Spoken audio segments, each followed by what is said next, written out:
Um, should I be like an opera singer, or do you guys hear me? So, Mr. President, dear guest, welcome to the first Slush play, which is an event greatly inspired by Slush in Finland, and we'll get into that a bit later. So, I went to Slush for the first time last year, and people have talked to me about Slush many times, and I thought, okay, this must be like one of these conferences you often go to when you work in the industry. But when I finally went there last year, I was met with something truly amazing. There were 14,000 people attending a conference about internet startups and investing. And I was blown away. And there was a group of us, Icelanders, that went there without really knowing about each other, but we kind of found each other out as we were there at the conference. And us that have been going through the experience that our president described so well of the various ups and downs of the Icelandic economy, have often pointed towards Finland that they seem to have figured this out. They had their own crisis more than a decade ago, and they laid out a plan which has been epically successful, as I don't need to recount here, and it really shows in that conference. So a few of us sat together over beers and pizza, as any good things happen, and said, we must do this in Iceland. We must lead our own way and just copy the Finns. Why go and make it more complicated?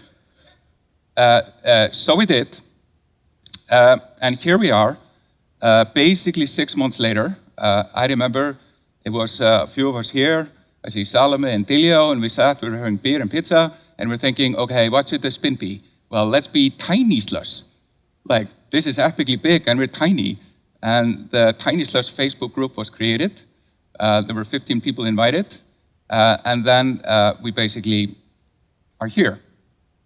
But to get here, actually it takes a village to create an event like this. And I want to take a moment here to thank especially the Slush organizers in Finland that really joined forces with us in a epically kind of open Nordic way of just, okay, that's a no-brainer. Just go, go, go.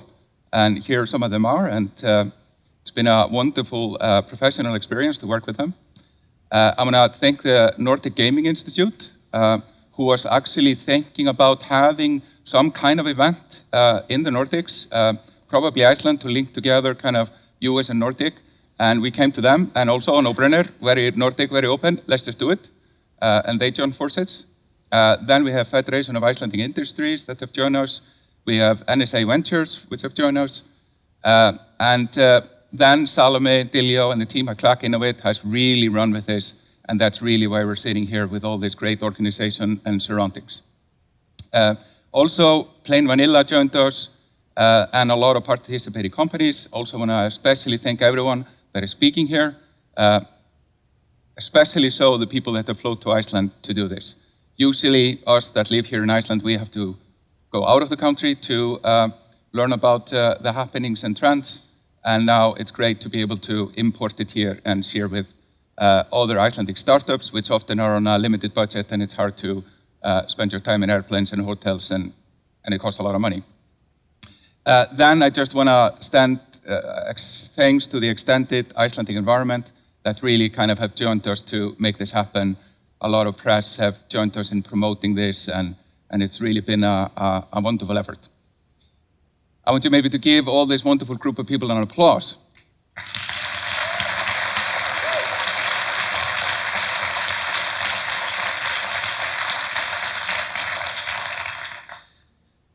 Really, the idea here is to pull off what the Finns have done so well, is that Slush, the original, also started over beers in 2008. 15 guys in Finland that sat and dreamed about having a conference. Then in 2010, kind of the environment in Finland joined them.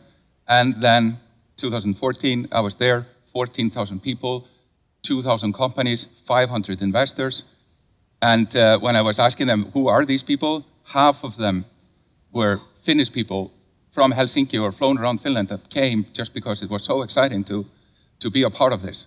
And I hope that we will be able to escalate this over time by having this event happen again and again, so that we will be able to inspire everyone, and particularly the Icelandic nation, who is not always as inspired as our president about the potential of what this really can be when you work in the economy of ideas and poetry instead of the economy of farming, fishing, and smelting aluminium. It's also it's a bit of a moment to look at the speaker list.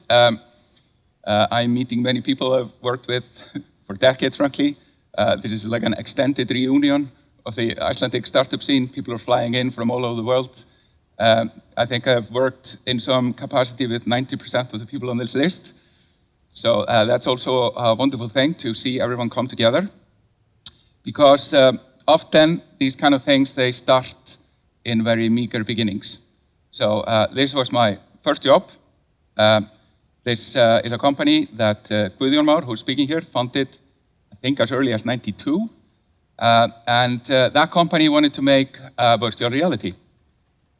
We were using VRML, which was virtual reality modeling language, which was supposed to be the future of the 3D internet. HTML was barely getting usable, but that was not enough. We needed VRML to make this happen. And we see here the street is kind of inspired by Snow Crash.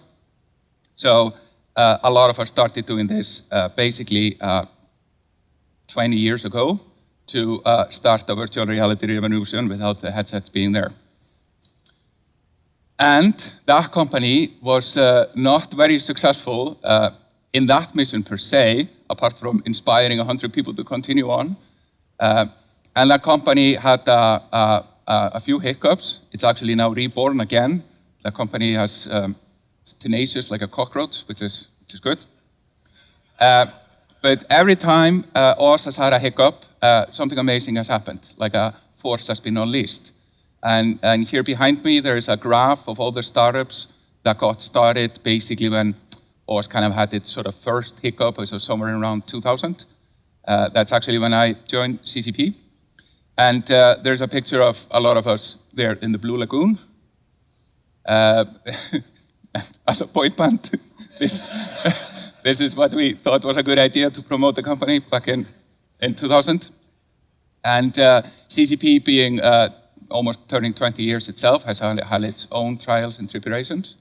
And it's really, I'm really proud to see how kind of every time we do, a force is released from within the company and outside the company, and that we can all come together and sort of celebrate the fact that the cluster effect of single companies can escalate and escalate over time. Started with Oz, the first startup in Iceland. We learned many things, gone here with CCP, and every time you see kind of the journey, we become like our president was so well describing, more experienced, hardened, and more ready for the next stage.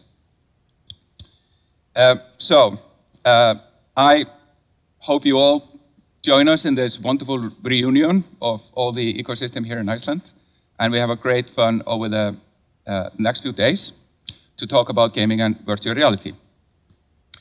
On that note, this is the core purpose of CCP. We want to make virtual worlds more meaningful than real life. This is an epically big vision. It's probably going to take us 100 years to truly fulfill it. But this is something we wrote down in 2008, and we've kind of had a bit of an interesting relationship with this statement because the path to get there has not been clear to all of us. For sure, the epically epic EVE Online has taught us many things about what it means to make virtual worlds more meaningful than real life. Certainly the spaceship of EVE Online are more meaningful than the spaceship of real life. It's kind of suck. Somebody should work on that. In EVE Online, we have spaceships the size of cities. They duke it out every minute of the day, and sometimes we have epic battles where $300,000 of spaceship equipment get lost in a few hours. But how can that really become more meaningful than real life? And we've been doing some crazy experimentation on that front. We've brought some of that here because it's really the thing with virtual reality. You can't really describe it. So we have brought a lot of our kind of experimental work and also some of our work which we are now taking to market. And I want to encourage everyone to go and try it. Here I have something on the screen, which is pretty crazy. It's basically a combination of Kinect, an Oculus Rift, and some other bits that shouldn't really be allowed to talk to each other. And with that, you can make a fireball with your mind.